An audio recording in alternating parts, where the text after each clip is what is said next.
Hey guys, this is Dawn. Welcome back to Gulf Coast October. And in this series, I've been reading my book called Enchanted in Bay St. Yaya. Right now, I'm at a literal swamp. So we don't have many of these in Tennessee, but we do have this one. Unfortunately, it's in the middle of the city. It is loud, but that's where we're at right now. So in case you're curious. So if you want to hang out with me while I read chapter 12, Floyd, I would love it if you hang out. Do boop, boop.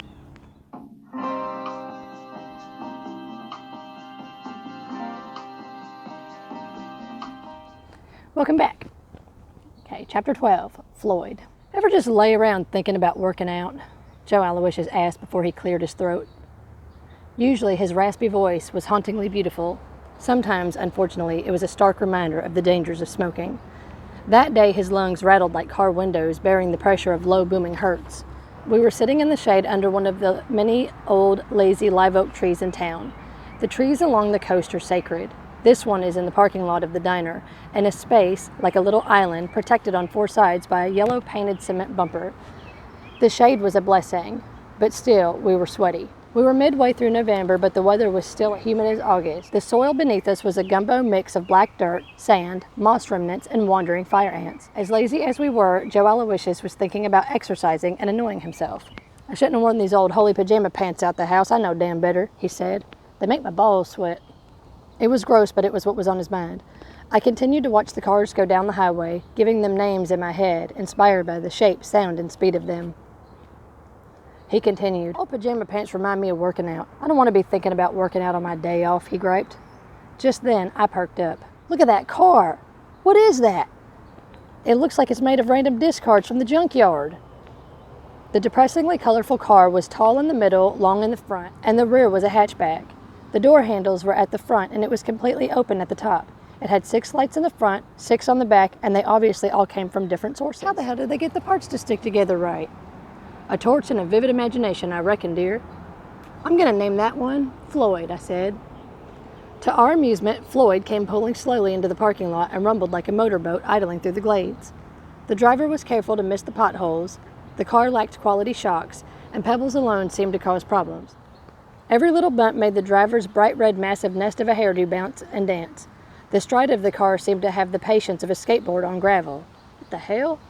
As the car strode by closely to us, the sound of the loose rocks under the tires seemed just as loud as the motor. "That's a lady," Joe Aloysius hollered. "What's her license plate say?" The 11 a.m. sun was high in the east, so we both glared toward the hole as Floyd came to a stop, parking in the only handicapped space out front.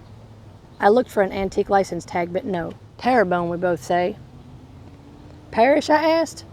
"She's from Louisiana." "Nice," he said. After a moment, a clunky door opened and 2 bright pink stilettos stepped out. They made a soft, crunchy sound on the blacktop. "I'm bored," I mumbled. The rest of her came out next. Leopard print leggings, long fat calves, and even bigger thighs.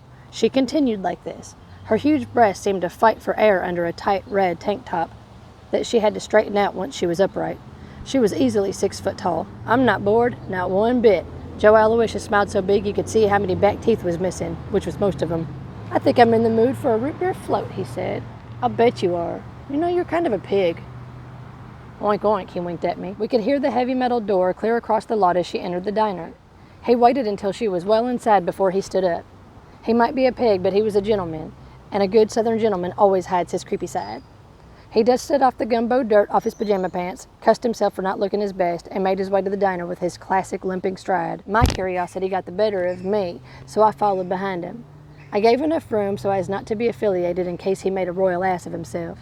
He opened the door gently, but the damn bell gave him away. I took advantage of the opportunity and slipped in behind him. I slid into the booth closest to the front, put my back to the wall so I could be entertained, and I settled in. The fire-headed lady was sitting on a bar stool front and center. June handed her a menu. She smiled and nodded in gratitude. June smiled back and then looked at Joe Al with one hand on her hip and a bit of a resting you-know-what face. She could tell he was about to get obnoxious. "Hey, June, be a doll," he said. "Hit me up with an ice-cold floaty, would you?" He lit a smoke, made eye contact with Floyd's owner, then started to lean up against the bar. June had tried to slide an ashtray across the countertop to him just as his elbow was making landfall. The ashtray was dirty and the butt stuck to his arm. "God damn it," he snapped.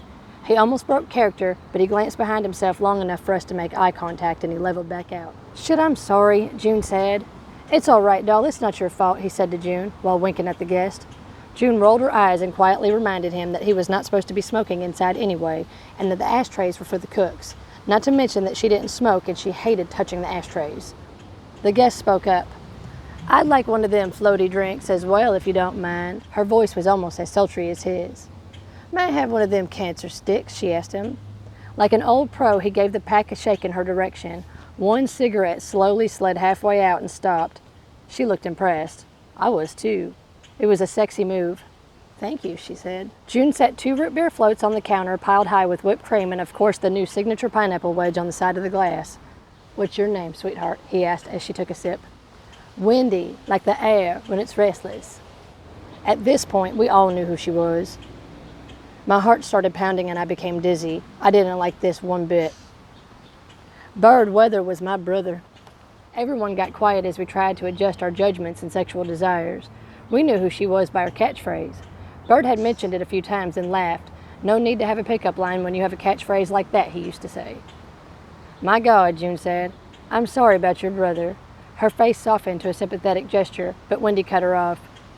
Don't be. We weren't close enough for me to miss him that much. We never saw each other, and when we did, he was always a real son of a bitch. Joe Al covered his heart with his right hand as if he was about to recite the Pledge of Allegiance. His voice got serious and kind.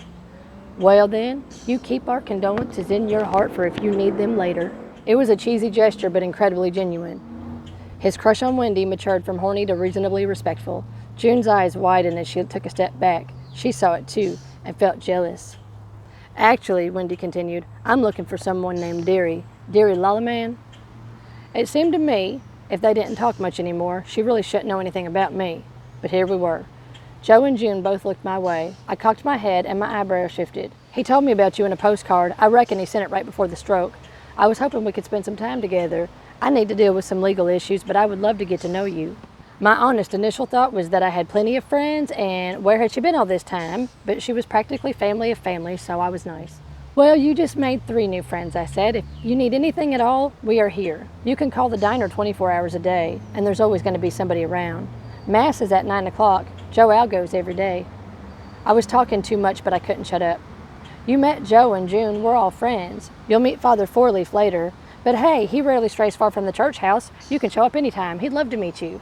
Her face began to turn the color of her red hair. Her eyes started to well. Joe Aloysius and June stood like statues waiting to breathe. I smiled, nodded, and reached way up to rub her large arm.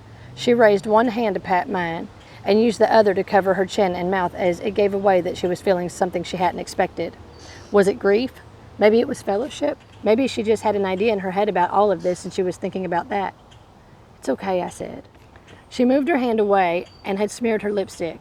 It was just the same hot pink color as her shoes. Wendy took a breath. Her face turned back to a normal southern tan, and she gazed out the window trying to figure out what to do next. I had an intuition that I knew, and I had to muster up my courage to speak. Want to go for a walk, I asked. I do, I really do, but I was hoping to get to Bird's before it got dark. I like to see a place really good in the day before I feel safe staying there at night, she said.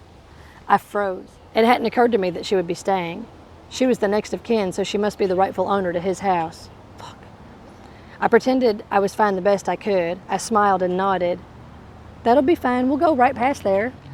My brother and I were on good terms again, so I assumed he wouldn't mind if we borrowed a few bikes. Maybe that would make her feel better. I figured we could pop in at the house and make our way back so she could fetch Floyd. After that, she could go to St. John's, and this way she could relax long enough to talk to Father about Bird's affairs. I was too hyped up to even worry about where I'd be sleeping that night. June piped up that the floaties were on the house, then shooed me off with a shake of her apron in the direction of the door. Joe Al passed me the napkin underhanded so Wendy wouldn't notice. I personally opened the door. As the bell made its loud, notorious chime, I handed her the napkin and quietly filled her in on her pink smudge across her face. No big deal, you can barely see it. I just thought I'd have your back, I told her. She smiled crooked and closed her eyes for a moment. No wonder Bird never came back, she said. We made our way up my brother's street. At first we didn't talk. I waited for her to feel and process whatever it was that had moved her earlier. About the time we passed the baseball field, she spoke up.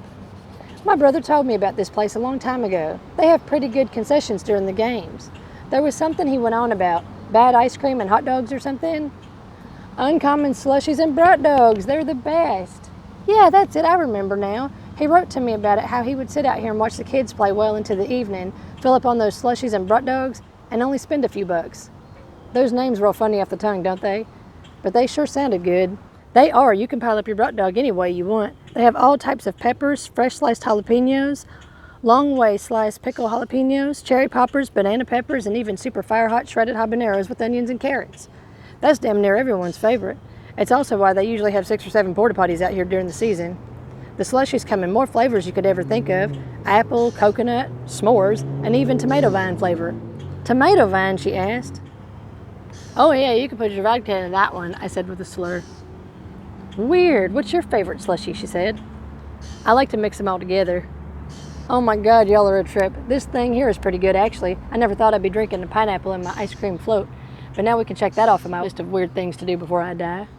I thought of Lauren and I blushed. She continued.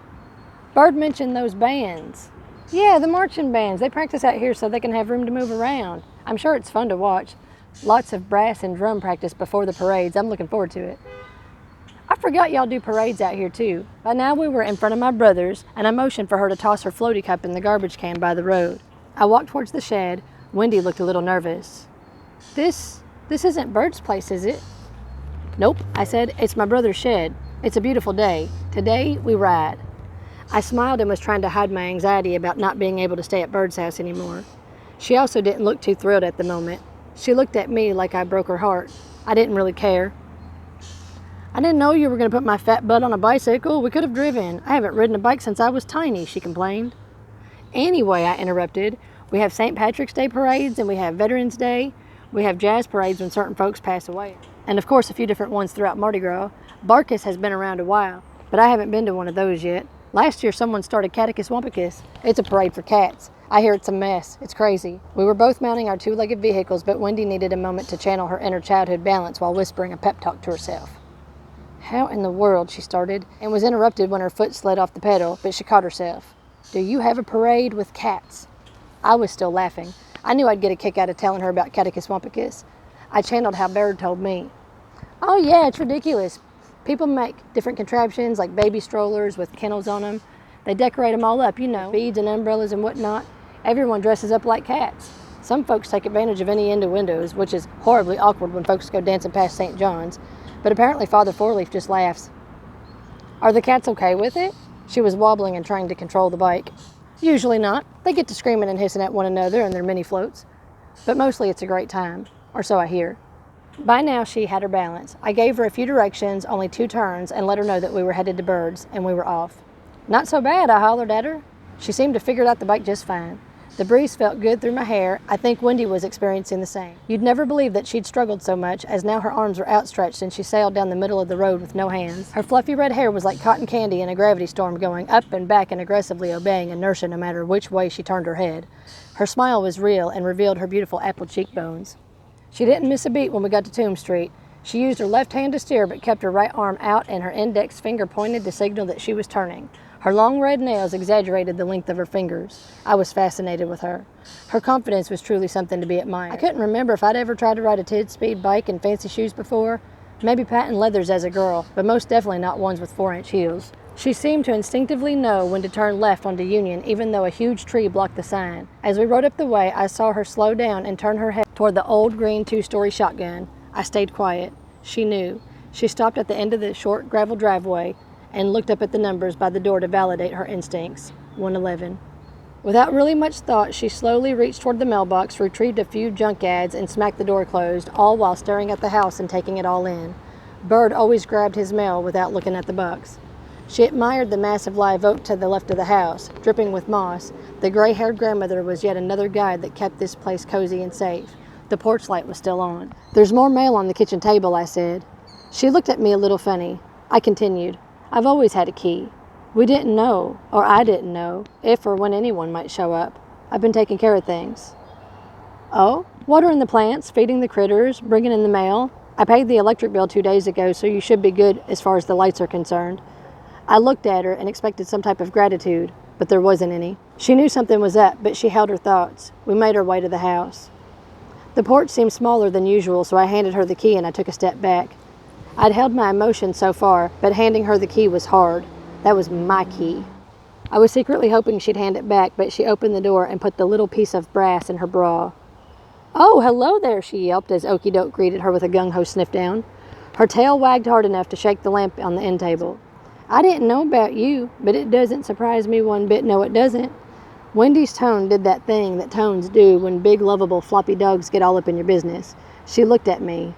"He's a cute dog." "Okie Doke is a girl, ain't you, puppy?" I corrected, as the dog's butt jerked left to right. "I hope she'll make a good watchdog." She got quiet again. She looked at me and looked at the couch. I could tell she was trying to find the words to call me out for staying there.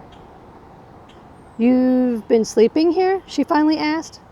My mouth opened a bit and my eyes looked over my right shoulder towards where she was looking. Some of my things were stacked nicely at the end. The memory book, a pen, a candle, and a small box of chocolates from the dollar store. She continued, "It's okay if you have. I'm just starting to understand the vibe a bit more. It makes sense. I can tell y'all were close. Heck, I thought you might even be his girlfriend or something," she chuckled. "Oh, no, nothing like that. He had a crush on me for sure, but he always would say that I was like the daughter he never had. It was a cover-up for his true feelings. I always knew that, but I let him believe that I fell for it. It almost came across as creepy at times, but I just let it slide. I loved your brother very much. I didn't know him long, but he was one of the best friends I've ever had." "How did y'all meet?" "Me and Bird? He would bug me when I'd go to the hole. I went every afternoon when I first got here. I was lonely, so I started getting there earlier and earlier.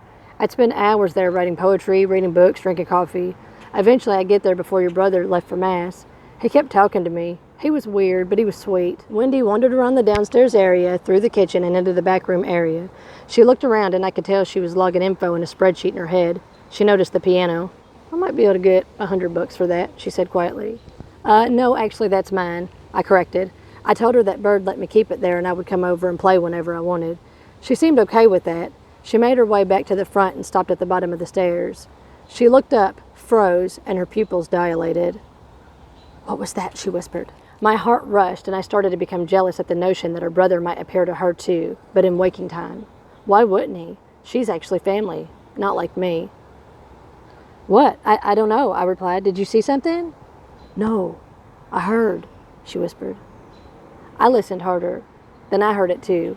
In a small squeaky voice, someone proclaimed, "Don't you come around here no more." My fear settled and I burst into laughter. Wendy stared at me like I was crazy while she started putting two and two together. Then her face shifted to annoyed. "It's a damn bird, isn't it? Jesus, I thought it was a ghost. I can't do ghost. I don't do haunted."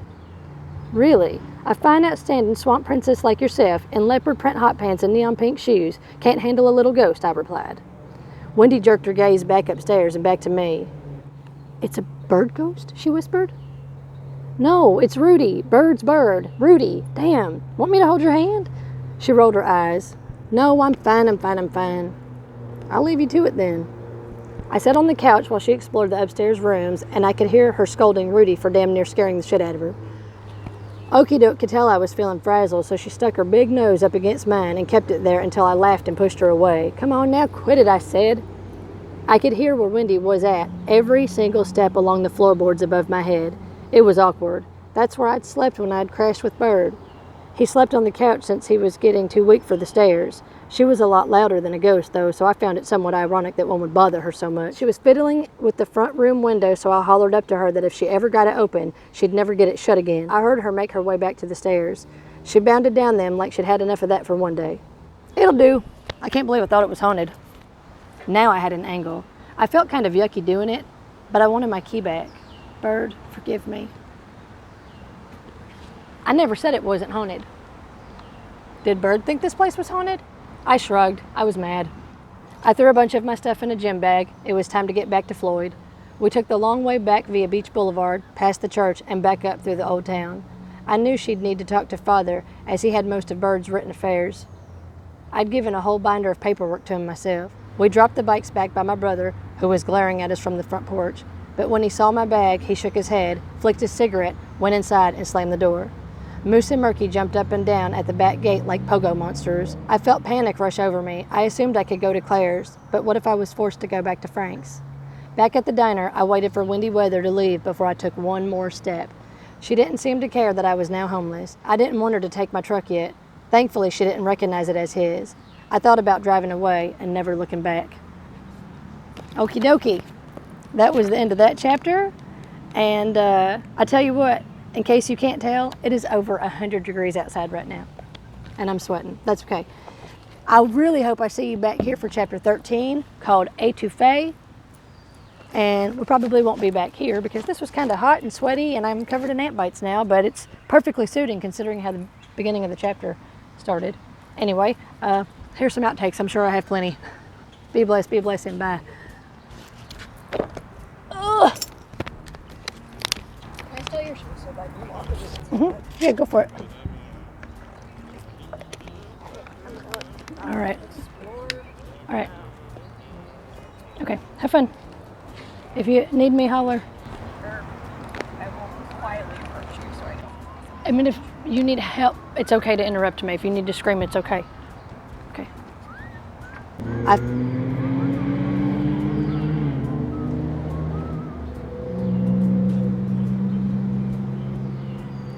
The stride of the car seemed to... Ow! You mother humper! I just got bit on the joint by an ant. Please no. Please no, people. Please no. This is a long-ass chapter, too. Lots of brass and dumper. I can only spend a few bucks.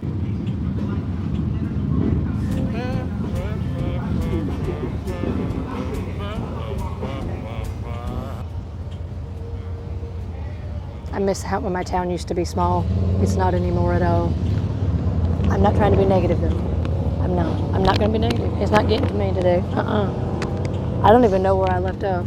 My brains feel like they're all rattled now.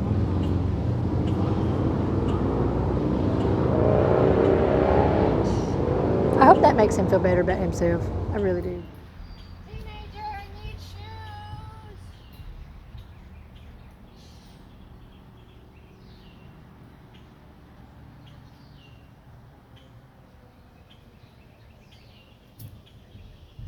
Teenager. Roman. Hi, baby. Hi, honey. You're beautiful. Type of false St. John's wort that we have growing out here. Thought I'd share that with you by the swamp. We have this little wetland thing here. You can hit pause if you want to read that.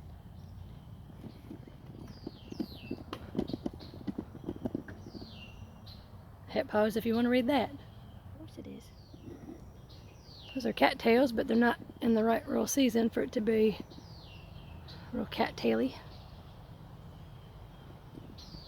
It's beautiful. It's loud though.